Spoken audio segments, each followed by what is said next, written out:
I still remember the first day I saw Adrian Chen. It was freshman orientation, and he walked into the auditorium like he owned the place. Everyone turned to look at him. His dark hair fell perfectly across his forehead, and when he smiled, the entire room seemed to brighten. My name is Elliot Park, and I was just another face in the crowd. I had transferred to Riverside University hoping for a fresh start. Back in high school, I kept my feelings hidden. I liked boys, but I never told anyone. It was easier to stay quiet. Adrian sat 3 rows ahead of me during orientation.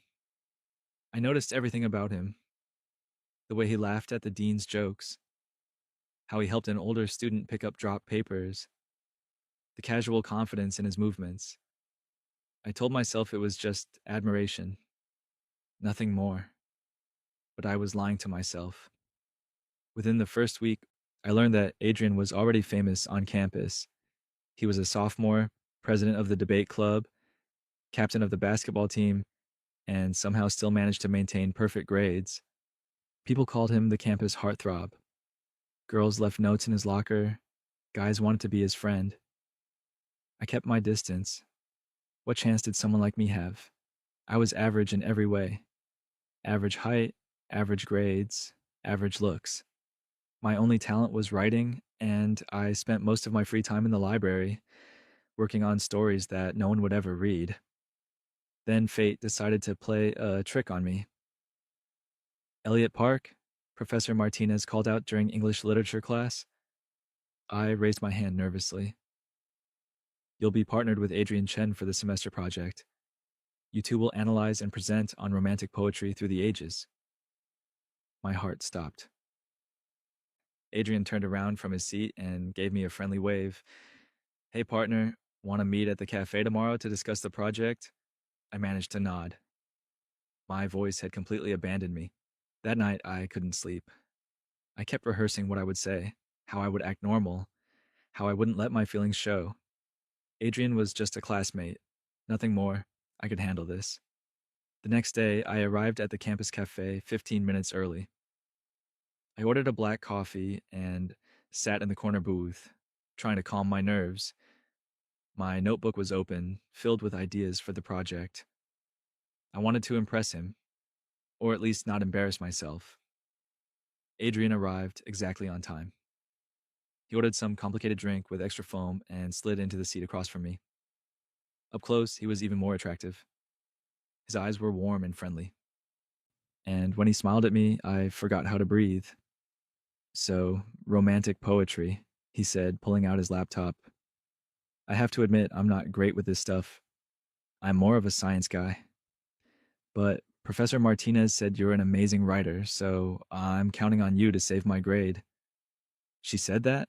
I managed to squeak out. Yeah, she showed me your essay on Shakespeare last week. It was brilliant. He leaned forward, genuinely interested. How do you do it? Make dead poets sound so alive? For the first time in my life, someone wanted to hear my thoughts. Not just any someone. Adrian Chen wanted to know what I thought. We talked for 3 hours that day about poetry, about books, about everything. He told me about his pressure to be perfect, how everyone expected him to succeed at everything. I told him about my love for writing, how I dreamed of publishing a novel someday. You will, he said confidently. I can tell. You have something special, Elliot. My heart was doing dangerous things in my chest. Over the next few weeks, our project meetings became the highlight of my life. We met twice a week, sometimes 3 times. Adrian was different from what I expected. He wasn't just a pretty face or a popular guy. He was thoughtful, funny, and surprisingly insecure about his abilities. He struggled with poetry analysis, so I helped him. He helped me understand chemistry when I was failing that class. We became friends, real friends. I fell harder every single day. By the end of freshman year, I was completely in love with Adrian Chen.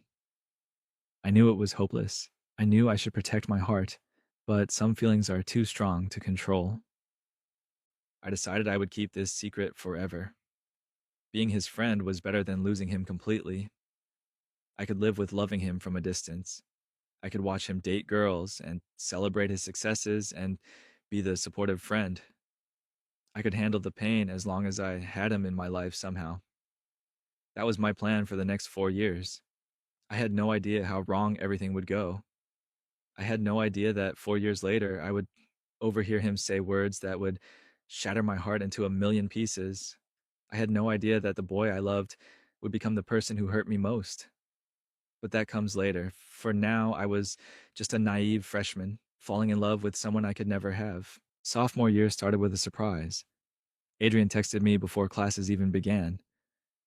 Want to be roommates? My current roommate is transferring. The dorm just approved you if you're interested. I stared at my phone for 10 minutes. Live with Adrian? See him every day? This was either the best thing that could happen or the worst form of torture. I typed back, yes, sounds great. Moving in together changed everything. I learned things about Adrian that no one else knew. He sang in the shower, off key and loud. He was terrified of cockroaches and once climbed onto his desk, screaming when one appeared. He stress baked at midnight before big exams, filling our room with the smell of cookies and brownies. He also talked in his sleep sometimes, mumbling about basketball plays and exam answers. Living with him was both wonderful and painful. Wonderful because I got to see every side of him. Painful because I fell deeper in love with each passing day. I watched him get ready for dates with beautiful girls. I listened to him talk about relationships that never quite worked out. I comforted him when his heart got broken. Why is it so hard? He asked me one night, after his girlfriend of 2 months broke up with him. We were sitting on the floor of our dorm, sharing a pizza. I try so hard, but nothing ever feels right. Maybe you haven't met the right person yet, I said softly. Maybe. He looked at me with those warm eyes. You're lucky, Elliot. You don't get caught up in all this dating drama. You're focused on what matters. I forced a smile. If only he knew. Junior year brought new challenges. Adrian became vice president of the student council. I became editor of the university literary magazine. We were both busy, but we always made time for each other. Late night study sessions, weekend movie marathons, morning jogs around campus that left me breathless, though that had more to do with Adrian in a tank top than the actual exercise. Our friendship deepened. People on campus started calling us inseparable. Some even joked that we were like an old married couple. Adrian would laugh at these comments, slinging an arm around my shoulders. Yeah, Elliot is basically my work wife, he would say. Each casual touch was agony. Each friendly gesture felt like a knife to my heart, but I never let it show. I became an expert at hiding my feelings. I perfected the art of being the supportive best friend. When Adrian asked me for advice about girls, I gave it. When he needed someone to vent to, I listened. When he was stressed, I was there. I became the person he could depend on, even as it destroyed me inside. There were moments, though, moments when I caught him looking at me strangely, moments when our hands would touch and he wouldn't pull away immediately, moments when the air between us felt charged with something unnamed. I told myself I was imagining it. Adrian was straight. He dated girls.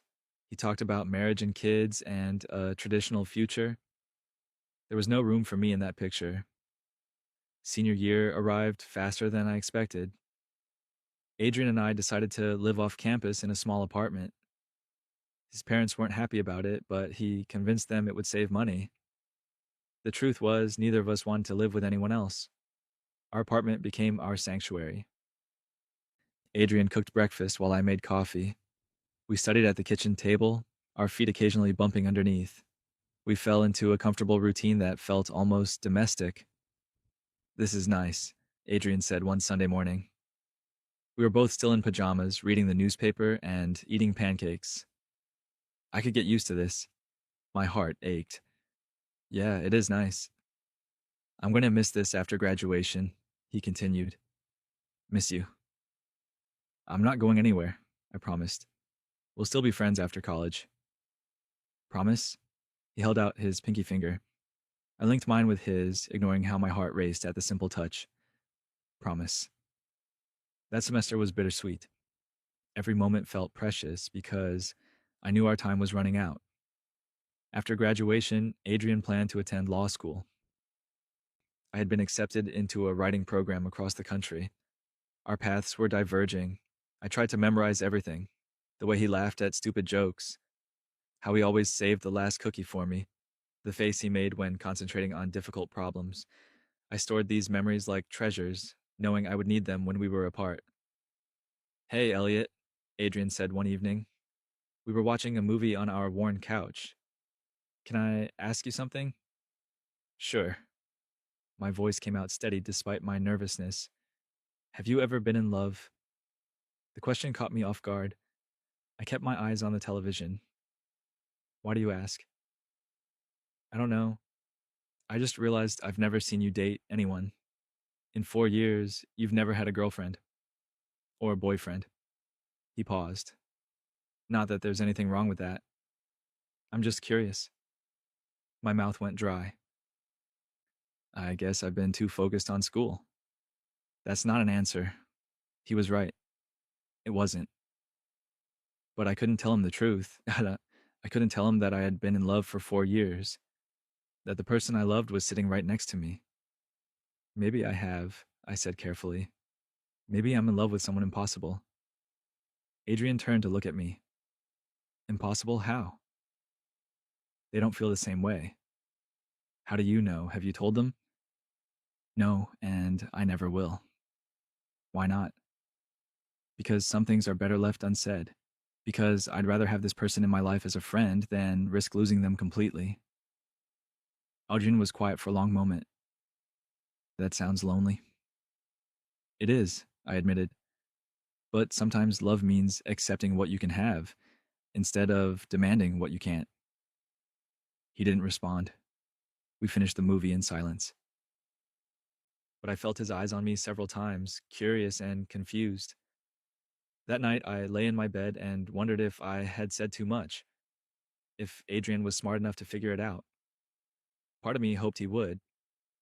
Part of me was terrified of what would happen if he did. 4 years of loving him had taught me patience.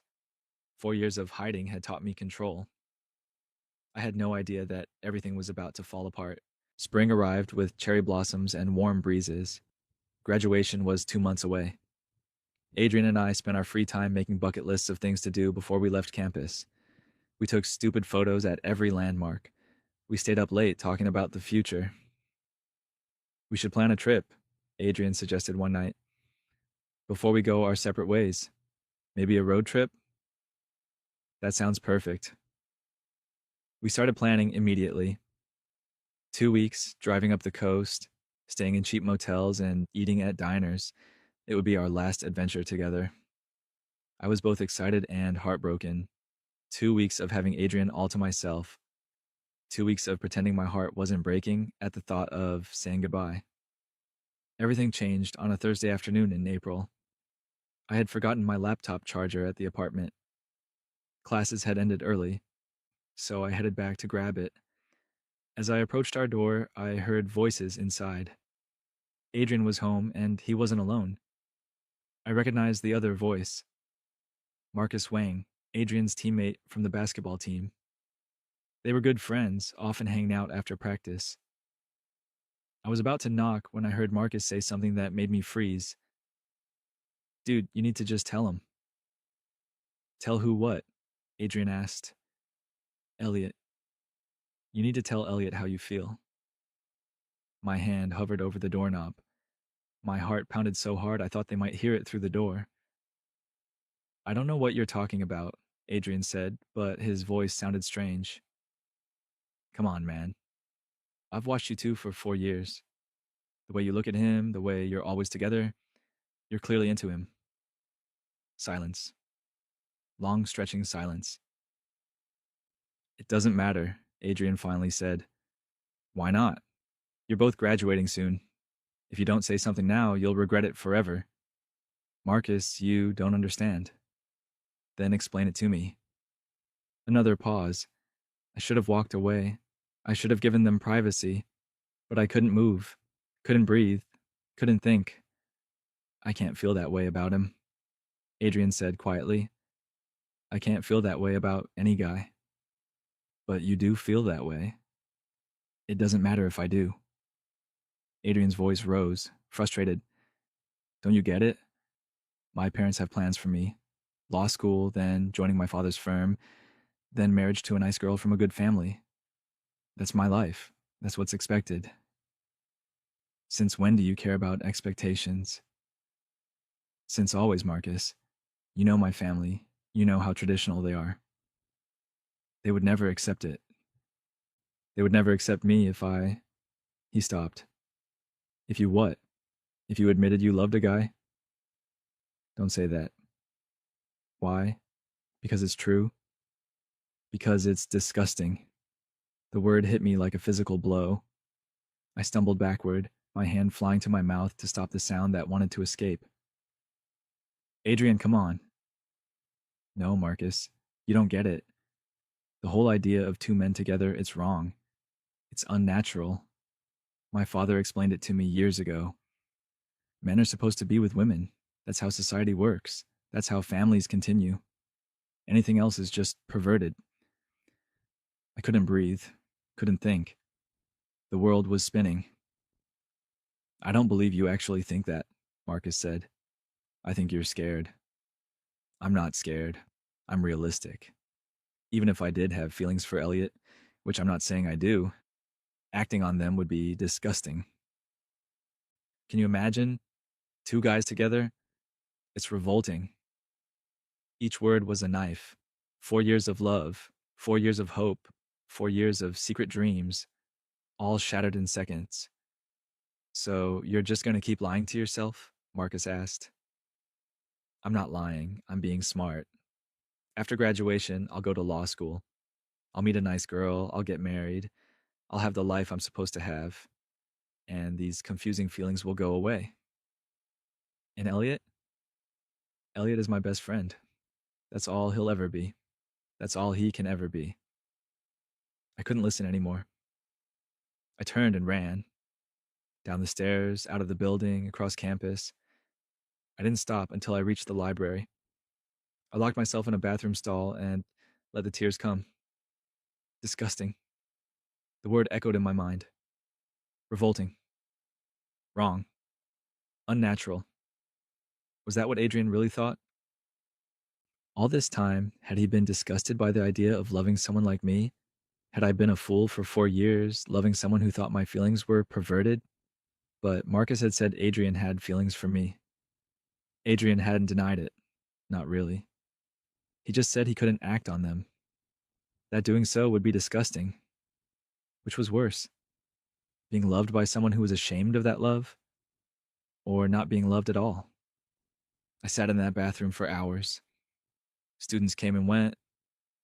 The sun set outside. My phone buzzed with messages from Adrian asking where I was, if I was okay. I couldn't answer. I couldn't face him. Not yet. Maybe not ever.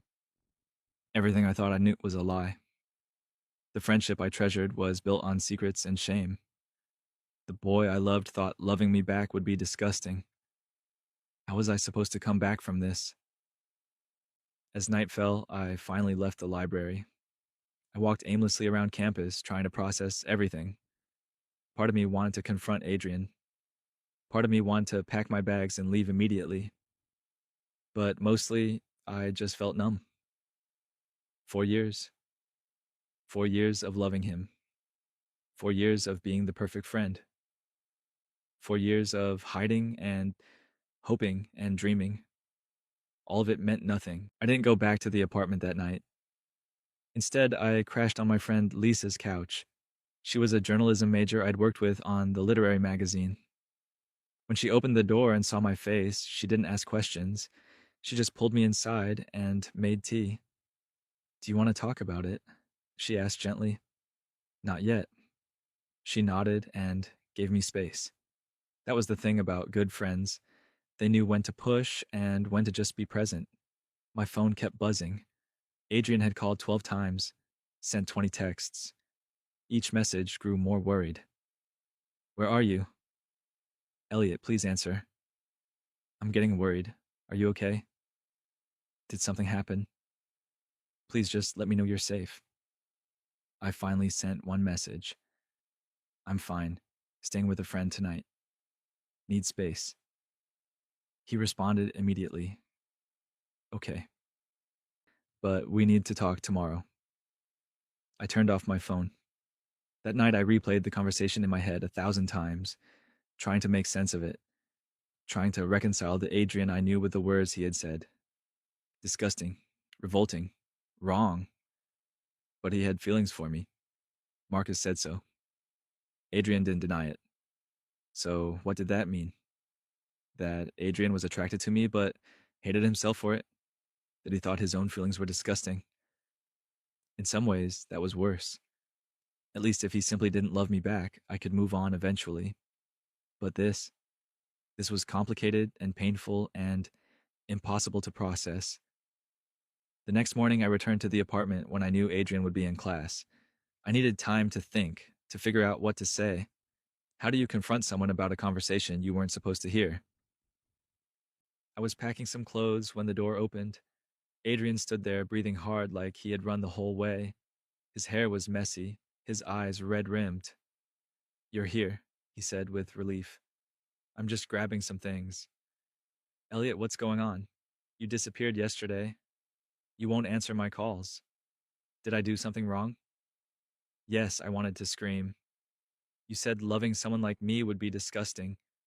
You said it was wrong and unnatural and perverted. But I couldn't say that because I wasn't supposed to know. I just needed space, I said quietly. Space from me? Space from everything. Adrian stepped closer. That's not an answer. Something happened. Please talk to me. I looked at him then, really looked at him. The boy I had loved for 4 years, the person who knew me better than anyone, my best friend and my greatest heartbreak. Do you think loving someone of the same gender is disgusting? I asked suddenly. Adrian's face went pale. What? It's a simple question. Do you think two men being together is wrong? He opened his mouth, closed it. His eyes were wide with something like panic. Why are you asking me this? Just answer the question. I don't. He ran a hand through his hair. Where's this coming from? Answer the question, Adrian. It's complicated. No, it's not. It's actually very simple, yes or no. He looked trapped. My parents raised me to believe certain things.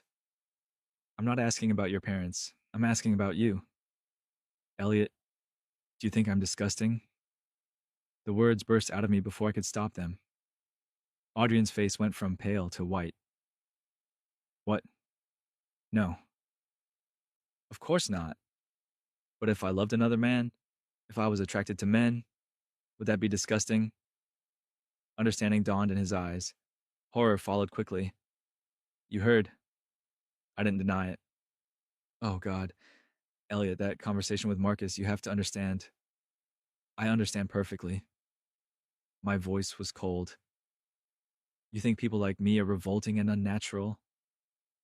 No, that's not. I didn't mean. Which part didn't you mean? The part where you called it disgusting? Or the part where you said it was perverted? I was talking about myself. Adrian's voice cracked. Not you, never you. What difference does it make? All the difference. He stepped closer, desperate. Elliot, please, let me explain. Explain what? That you're ashamed of your own feelings? That you think there's something wrong with you if you love another man? How is that better? It's not better, it's how I was raised. My father has very specific ideas about what makes a man, about what's acceptable.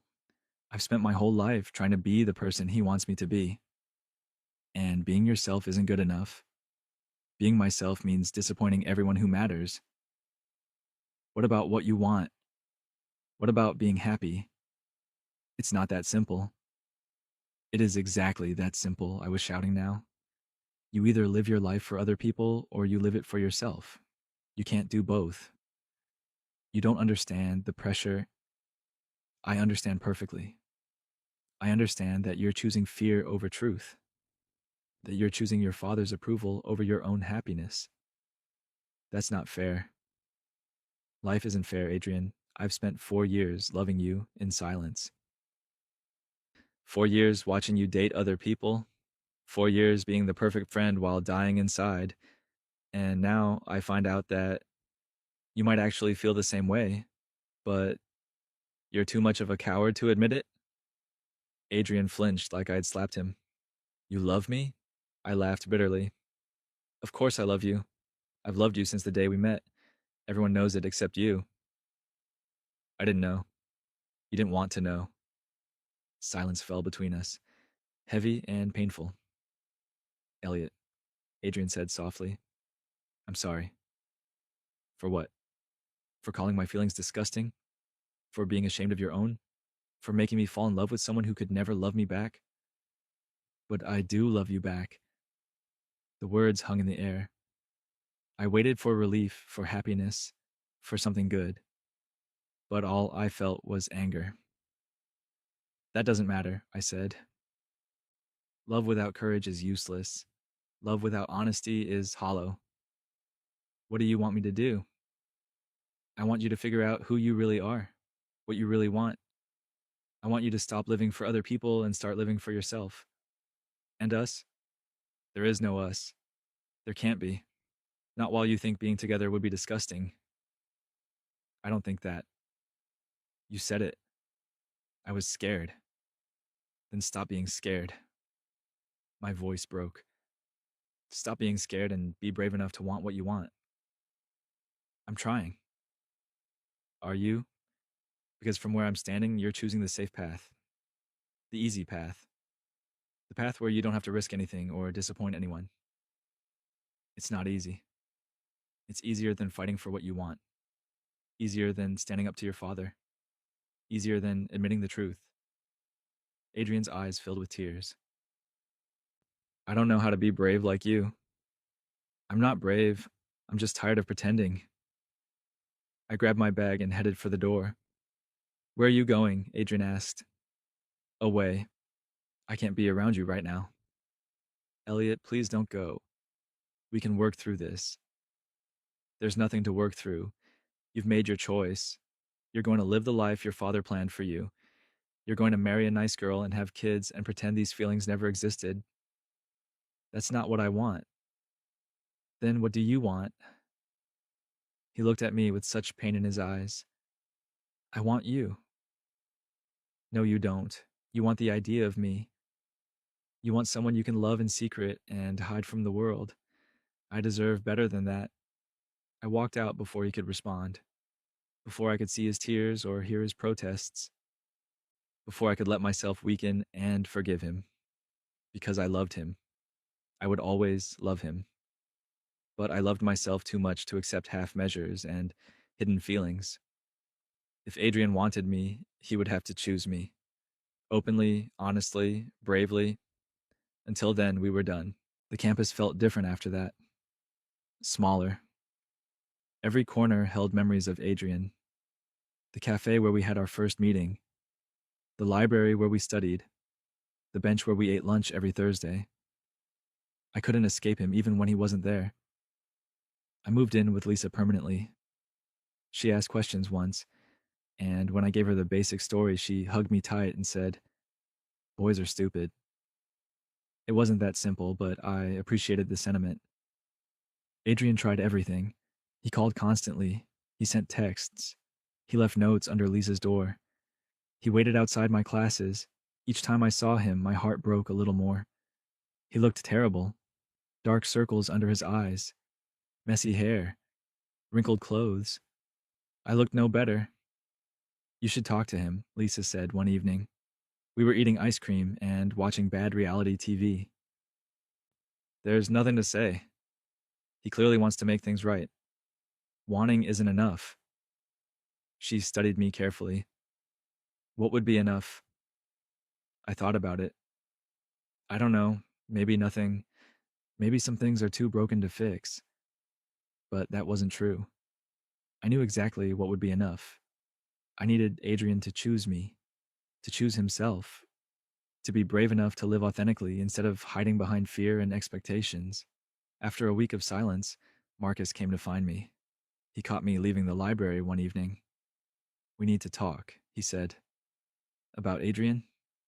About what a mess you both are." Despite everything, I smiled slightly. "That's fair." We went to a quiet spot near the lake. Students jogged past us. A couple sat on a blanket, laughing together. Normal life continued even when mine felt destroyed. "He's miserable," Marcus said bluntly. "So am I." "Then fix it." "It's not that simple." "It never is. But you're both suffering for no reason." "There's a reason." "Adrian thinks loving me is disgusting." Marcus shook his head. "That's not what he thinks. He thinks his father will find it disgusting." "Big difference." He still said it. Because he's terrified. Because he's spent 22 years being the perfect son and perfect student and perfect everything. And now he's realized that being perfect means being miserable. That's his problem to solve, not mine. But you love him. Love isn't enough. I won't be someone's dirty secret. I won't hide in closets and pretend to be just friends while he dates women to make his father happy. He doesn't want that either. Then what does he want? Marcus looked at me seriously. He wants to be with you, openly, honestly, but he's terrified of losing his family. So he's choosing them over me. He's trying to figure out how to have both. That's not possible. Maybe it is. Maybe it isn't. But he deserves the chance to try. I looked out at the lake. The sun was setting, painting everything gold and pink, beautiful and temporary, like everything good in life. "What do you want me to do?" I asked quietly. "Give him time, give him space to figure things out. But don't give up on him completely. I'm leaving after graduation. My program starts in June." "I know. So does he. Which is why he's panicking." I sighed. "This is exhausting." "Love usually is." Marcus left me alone with my thoughts. The campus grew dark around me. Students headed back to dorms and apartments. Life moved forward whether I was ready or not. My phone buzzed. A text from Adrian. "I'm not giving up on us." I didn't respond, but I didn't delete it either. The second week was harder than the first. Graduation preparations were in full swing. Finals were approaching. Everyone was stressed and emotional about endings and beginnings. I saw Adrian at the ceremony planning meeting. We were both on the committee. He sat across the room, deliberately not looking at me, but I felt his presence like a physical weight. After the meeting, he caught up with me in the hallway. "Can we please talk?" he asked. His voice was rough, like he hadn't slept. "I don't think that's a good idea." "Elliot, please, I'm going crazy." "That's not my problem." "Yes, it is, because I love you, and I know you love me. And we're throwing away something amazing because I was stupid and scared." "You're still scared." "Maybe, but I'm more scared of losing you." I looked at him then, really looked. He was a mess, but there was something different in his eyes, something desperate but determined. "What do you want from me?" I asked. "Another chance, please." "To do what? Go back to being just friends? Pretend this never happened?"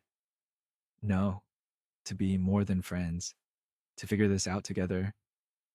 "What about your father, your family, your perfect planned future?" "I'm working on it." "Working on it isn't good enough." "Then what is good enough?" His voice rose with frustration. "Tell me what you need and I'll do it." "I need you to choose me, openly, without shame, without fear. I need you to be proud of us, not ashamed."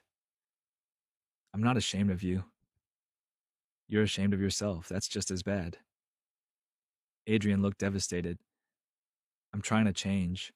I'm trying to unlearn 22 years of conditioning." but I can't do it overnight.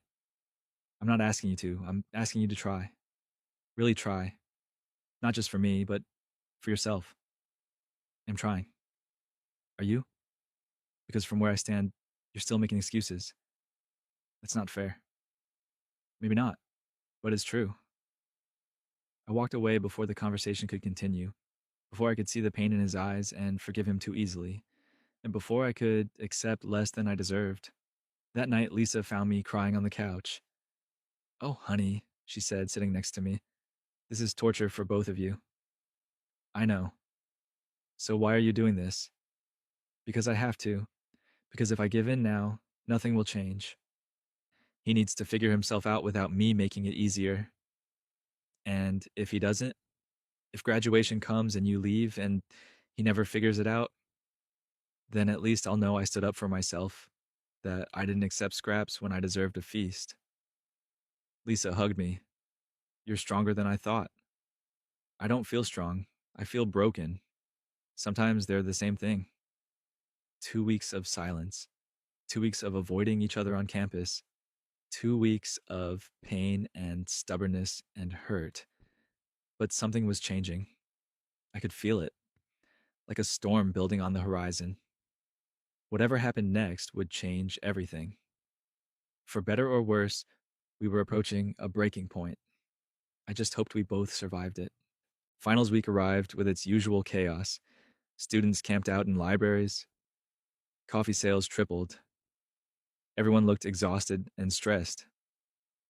I threw myself into studying, using work as a shield against thinking about Adrian. It wasn't working. I saw him everywhere: in the library, carefully maintaining distance, at the dining hall, sitting with his basketball friends, walking across campus with his head down, looking as miserable as I felt.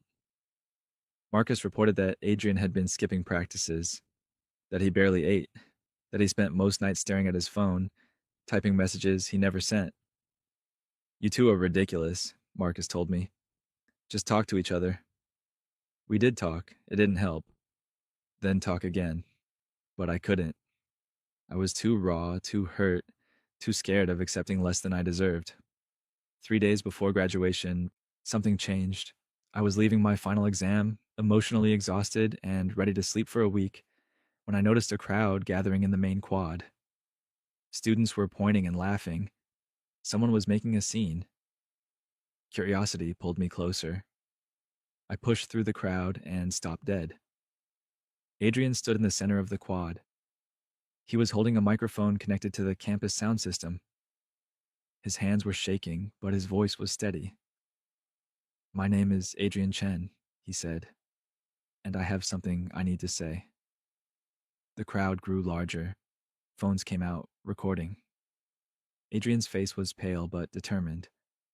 4 years ago, I came to this university with a plan.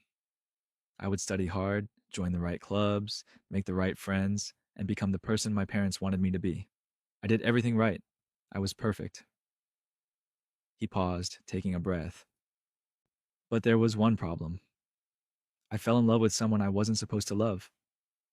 Someone who challenged everything I thought I knew about myself.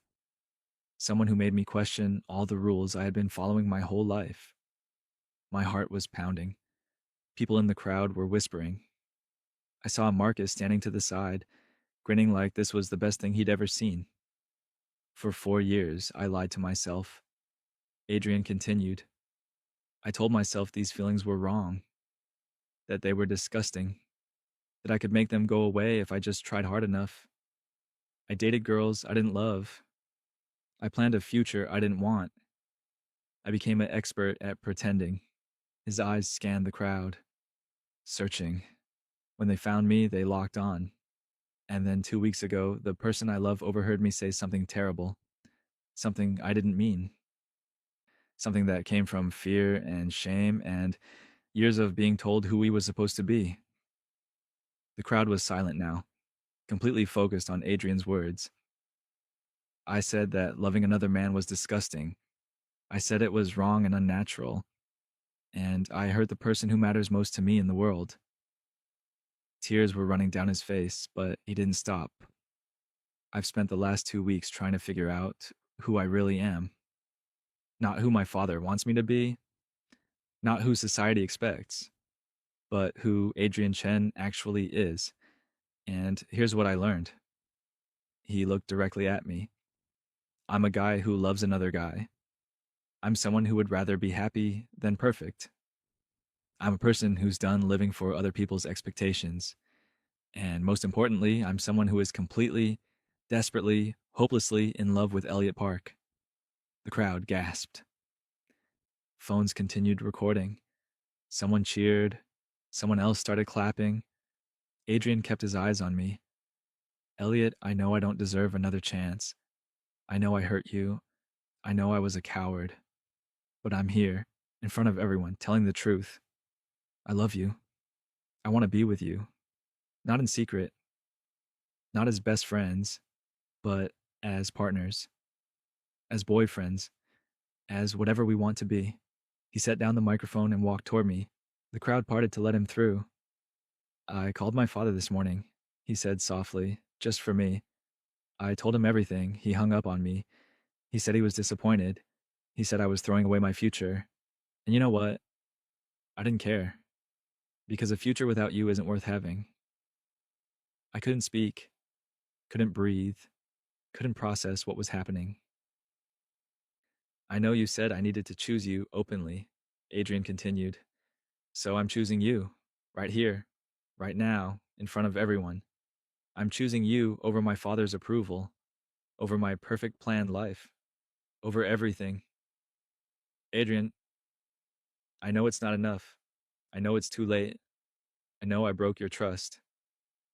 But if you'll give me another chance, I promise I'll spend every day proving that I meant every word, that I'm not ashamed, that I'm proud to love you.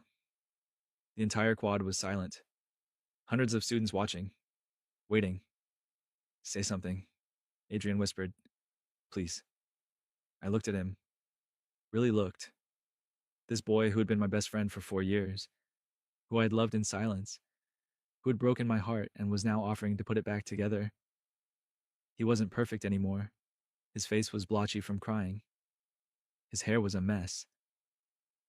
His carefully maintained image was shattered, but he was real. Finally, completely real. You're an idiot, I said. He laughed wetly. I know. You should have done this 2 weeks ago. I know. You put me through hell. I know. I'm sorry. I'm so sorry. I took a step closer. What if I say no? What if I walk away right now? You've just come out to the entire school. You've destroyed your relationship with your father. All of that could be for nothing.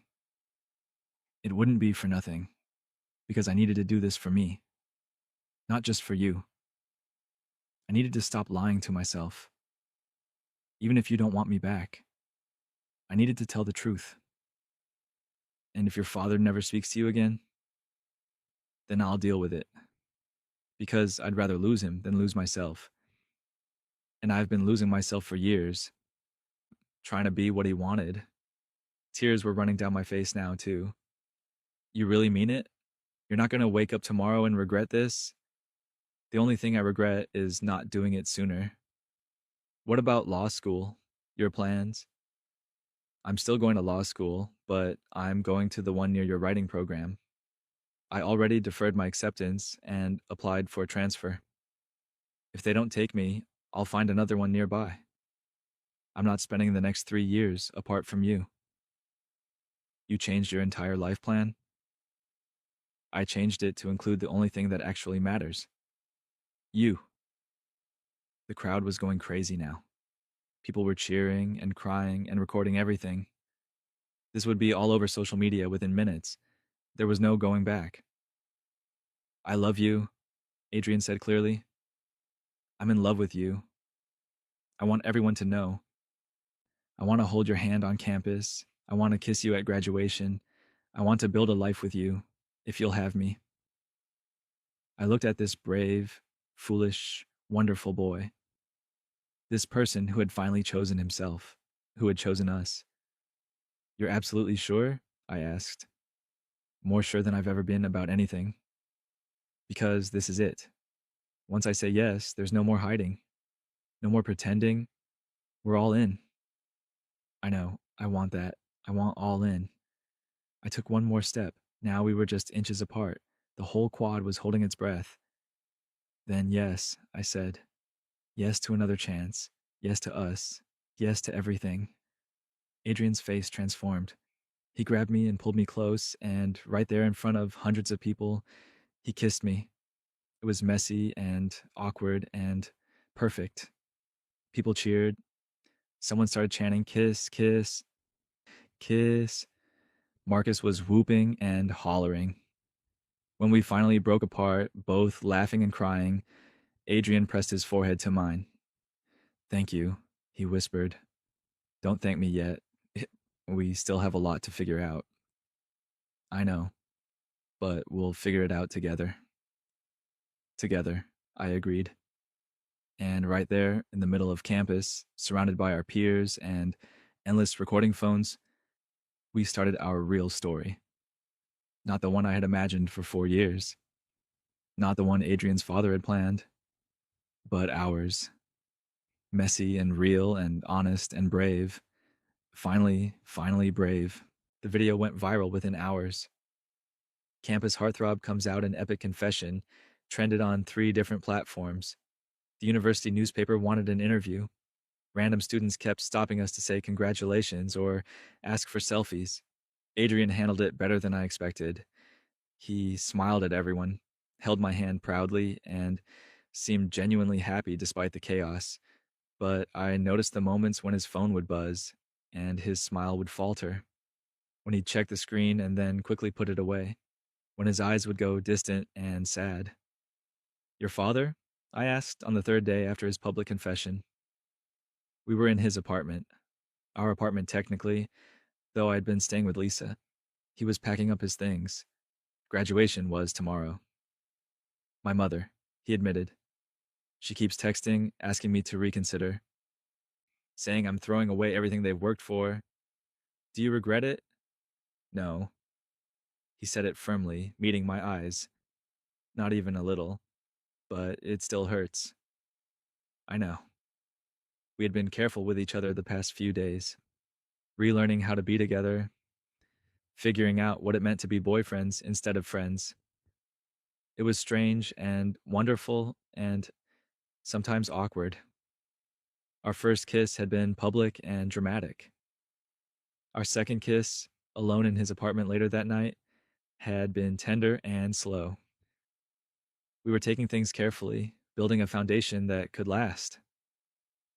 "My mom isn't as bad as my dad," Adrian said, carefully folding his shirt. "She's disappointed, but she's still talking to me. She keeps saying maybe it's just a phase." "That's something, I guess. It's more than I expected." He put down the shirt and came to sit next to me on the couch. "She said if I'm serious about this, about you, then I should bring you home. Let them meet you properly." My stomach dropped. "You told them about me?" "Of course. You're my boyfriend. I'm not hiding you." Boyfriend. The word still sent a thrill through me, even after 3 days. "When?" I asked. "After graduation, before we leave for summer. She said my father might not be there, but she'll be there. She wants to understand." "And if they never accept it?"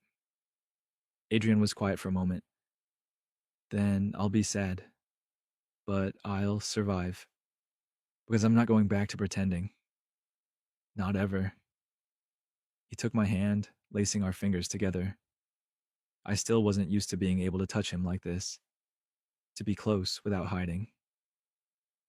"What about your parents?" he asked. "You've never told me about them." "There's not much to tell. My dad left when I was young. My mom and I are close, but she lives across the country. She knows I'm gay. She's been great about it."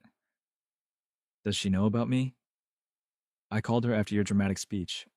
She said, and I quote, 'Finally.' I was wondering when that boy would get his head out of his butt." Adrian laughed. "I like her already. She wants to meet you too, properly. Not as my friend, but as my boyfriend." "I'd like that." We sat together quietly. Outside, students were celebrating the end of finals. Someone was blasting music. Life continued around us, chaotic and normal. Are you scared? I asked softly. Terrified, Adrian admitted. Everything's changing. My relationship with my family, my future, everything I thought I knew about myself. Is it worth it? He looked at me with such warmth in his eyes. You're worth it. We're worth it. Being honest is worth it. Even if it's hard, especially because it's hard. Easy things don't mean anything. But this, us, we fought for this. That makes it valuable. I leaned against him, feeling his arm come around my shoulders. This was still new, still fragile, but it was real. I'm proud of you, I said, for what you did, for choosing yourself. I'm proud of us for not giving up and for fighting even when it hurt. Graduation day arrived with sunshine and blue skies. The ceremony was long and boring, filled with speeches about futures and possibilities. Adrian and I sat with our respective departments, but I could feel his eyes on me throughout. When they called his name, he walked across the stage to thunderous applause. Everyone knew his story now. The campus heartthrob who came out in the most dramatic way possible. Some people loved it, some people didn't. But everyone knew. When they called my name, I spotted Adrian in the crowd immediately. He was on his feet, cheering louder than anyone. My boyfriend, I thought. That's my boyfriend. After the ceremony, we found each other in the chaos, both wearing our caps and gowns, both done with this chapter of our lives. We did it, Adrian said, pulling me close. We survived. More than survived. We graduated. Together. Marcus found us, along with Lisa and a group of our friends. We took 1,000,000 photos. Adrian kept his arm around my waist the entire time. No hiding, no pretending. Photo for the campus newspaper, someone called. It was Jenny, the editor. The story of the year has to have a proper ending photo. Adrian looked at me, asking permission with his eyes. I nodded. We posed together, caps and gowns, diplomas in hand. Adrian kissed my cheek right as she took the photo. Perfect, Jenny said with a grin. This is going on the front page. Adrian's mother showed up later in the afternoon. She was elegant and composed, with Adrian's same dark hair and warm eyes, but her expression was careful, guarded. Mom, Adrian said nervously. This is Elliot. Mrs. Chen, I said, offering my hand. It's nice to meet you properly. She studied me carefully. Then, surprisingly, she took my hand. You're the one my son loves. Yes, ma'am. He speaks very highly of you. He speaks highly of you, too. She looked at Adrian then, really looked at him. You seem happy. I am, Mom. Happier than I've been in years. Even though your father... She stopped, emotion crossing her face. Even though... Adrian said gently. I wish things were different. I wish Dad could accept this. But I can't live my life for his approval anymore. Mrs. Chen was quiet for a long moment. Then she reached out and touched Adrian's face. You look like yourself again. I had forgotten what that looked like. Adrian's eyes filled with tears. Mom, I don't understand this, she said honestly. I wasn't raised to accept this, but I wasn't raised to abandon my son either. So I'm trying. I'm really trying. That's all I ask. She looked at me again. Take care of him. He's more fragile than he looks. I know, I said. And he takes care of me too. She nodded, then surprised us both by pulling Adrian into a hug. I love you. Even when I don't understand. I love you. Adrian clung to her, crying. I stepped back to give them privacy. Lisa came to stand next to me. That's something, she said softly. It's more than I expected. Love finds a way, even when it seems impossible. We spent the evening celebrating with friends. Adrian was lighter than I'd seen him in weeks. His mother stayed for dinner, asking me polite questions about my writing program, and my family. It was awkward, but genuine. As the sun set over campus for the last time, Adrian and I found ourselves alone on the bench where we used to eat lunch. Last time sitting here as students, Adrian said, "Next chapter starts soon. Are you ready? Are you?" He took my hand. "With you, I'm ready for anything. Even your father never speaking to you again?" Even that, it hurts. It'll probably always hurt, but I can't control his reaction. I can only control my choices. And I choose you. I choose us. I choose being honest. What if it gets hard? What if we fight or struggle? Then we fight and struggle together. That's what relationships are, right? Not perfect, but real. I looked at this boy who had changed so much, who'd become so brave. "I love you," I said. "I love you too." For 4 years, it turns out. "You knew?" "Not consciously, but looking back, yeah. I think I've loved you since that first day we worked on the poetry project. I was just too scared to admit it. And now I'm still scared, but I'm more scared of losing this, losing you, losing myself again." We sat together as the sky turned orange and pink. Students walked past, heading to parties or packing up to leave. An era ending and a new one beginning. "Whatever happens next," Adrian said, "we face it together." Together, I agreed. And I believed it. Despite everything we'd been through, despite the pain and the fear and the uncertainty ahead, we were finally truly together, and that was worth everything. 3 months later, life had settled into a new normal. Adrian and I moved into a small apartment near our schools. His law school was a 20-minute drive from my writing program. We saw each other every day, fell asleep next to each other every night, and woke up tangled together every morning. It wasn't perfect. We fought about stupid things like dishes and who forgot to buy milk. We struggled with balancing school stress and relationship time. We had moments of doubt and fear, but it was real. It was ours. Adrian's father still wasn't speaking to him. It hurt him more than he admitted. Sometimes I'd find him staring at his phone, clearly wanting to call home. His mother called once a week, their conversations careful but warm. She sent care packages with homemade food and always included something for me. "She's trying," Adrian would say after each call. "That's what matters." My mother visited in October. She and Adrian hit it off immediately, bonding over their shared love of terrible reality, TV, and cooking. She pulled me aside before leaving. "He's good for you," she said. "You're happy, really happy." I am. Hold on to that. Happiness like this doesn't come often. The campus news story about us had faded, replaced by other scandals and dramas. But occasionally, someone would recognize us and smile. We become a kind of legend. The campus heartthrob and the quiet writer who fought for their love. It was embarrassing and sweet in equal measure. Marcus visited one weekend bringing beer and gossip from Riverside University. "You two are still campus famous," he reported. "They're calling you the greatest love story in school history." "That seems dramatic," I said. "Have you seen the video of Adrian's speech? It has 3 million views." Adrian groaned, hiding his face in his hands. "Don't remind me." "Own it, man. You did something brave. People respect that." That night after Marcus left, Adrian and I lay in bed together. The window was open, letting in cool autumn air.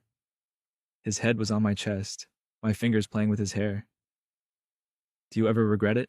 I asked quietly. "Everything you gave up?" "No," he said immediately. "Do you know what I regret?" "The 4 years I wasted being scared. The time we could have had together if I'd been braver sooner. We weren't ready then, either of us. Maybe, but I still wish I'd figured it out sooner. We have now, that's what matters."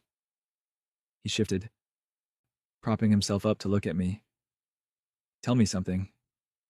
That day in sophomore year when you said you were in love with someone impossible, was it already me?" I smiled. It was always you. 4 years of silent pining. That's a very romantic novel of you. I'm a writer. What did you expect? He kissed me, slow and sweet. Even after 3 months, kissing him still felt like magic. I want to write our story, I said when we broke apart. Not for publication, just for us. So we never forget how we got here. Started with the poetry project. Why? Because that's when I started falling for you, even if I didn't know it yet. In November, something unexpected happened. Adrian's father called. I was at class when it occurred. When I got home, Adrian was sitting on the couch, phone in his hand, looking shocked. What happened? I asked immediately. My father called. And? He wants to meet. He said he's been talking to my mother, that he's been watching my social media. He saw me receiving an award at school last week. Adrian had won a scholarship for academic excellence. The video of him accepting it, with me cheering in the audience, had been posted by the school. What did you tell him? I said yes, he's flying in next weekend. Are you okay? I don't know, I'm terrified. What if he just wants to yell at me? What if he tries to convince me to leave you? I sat next to him and took his hand. Then you tell him no. You've already made your choice. But what if... Adrian, listen to me. You don't owe him anything. Not your happiness. Not your identity. Not your relationship. If he can't accept you as you are, that's his problem. Not yours. He's my father. I know, and I know you love him. But you can't set yourself on fire to keep him warm. Adrian leaned against me. When did you become so wise? I've been practicing my pep talks. The week leading up to his father's visit was tense. Adrian stressed about everything. What to wear, what to say, whether I should be there or make myself scarce. I'll be there if you want me there, I said. But I'll also disappear if that makes it easier. I want you there. You're part of my life. He needs to understand that. Mr. Chen arrived on a Saturday morning. He was tall and imposing, with silver hair and Adrian's exact same eyes. He looked at our apartment with barely concealed judgment, looked at me with open assessment. Father, Adrian said nervously, this is Elliot. Mr. Chen, I said, offering my hand. He took it briefly. His grip was firm, his expression unreadable. So you're the one my son chose over his family. Father, Adrian protested. It's okay, I said calmly. Mr. Chen, with respect, Adrian didn't choose me over his family. He chose honesty over pretending. He chose himself. Is that what you think? That's what I know. We sat in the living room. Adrian made tea with shaking hands. His father accepted a cup but didn't drink it. I don't understand this, Mr. Chen said bluntly. I raised my son to be a certain way, to have certain values, to lead a certain life. You raised your son to be kind and smart and hardworking, I said. And he is all those things. He's throwing away his future. No, sir, he's building a different future than you planned. But it's still his future, and it's a good one. Mr. Chen looked at Adrian. Do you let your boyfriend speak for you? Elliot isn't speaking for me, Adrian said, finding his voice. He's speaking the truth. Dad, I know you're disappointed. I know this isn't what you wanted for me. But I can't be who you want me to be. I tried for 22 years, and it was killing me. Dramatic. No, honest. I was miserable, pretending to be straight. Miserable dating girls I didn't love. Miserable planning a future that made me want to run away. And now I'm happy, really happy. I'm still going to law school. I'm still working hard. I'm still achieving things. But I'm doing it as myself, not as someone's puppet. The room was silent. Mr. Chen looked at his son for a long time. You've changed, he finally said. Yes. You're more confident. more settled, because I'm not lying anymore. And him, Mr. Chen gestured at me. He makes you happy? More than anything. Mr. Chen turned to me. What are your intentions with my son? The question was so old-fashioned that I almost laughed, but his face was serious. I love him, I said simply. I intend to support him, challenge him, make him laugh, and build a life with him. I intend to be his partner in every way that matters. You're very young to be making such promises. Love doesn't have an age requirement, sir. He almost smiled at that. Almost. I won't pretend to approve, he said finally. I was raised differently. I believe differently.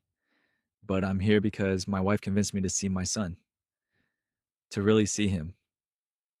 And I see that he's happy. I see that he's thriving.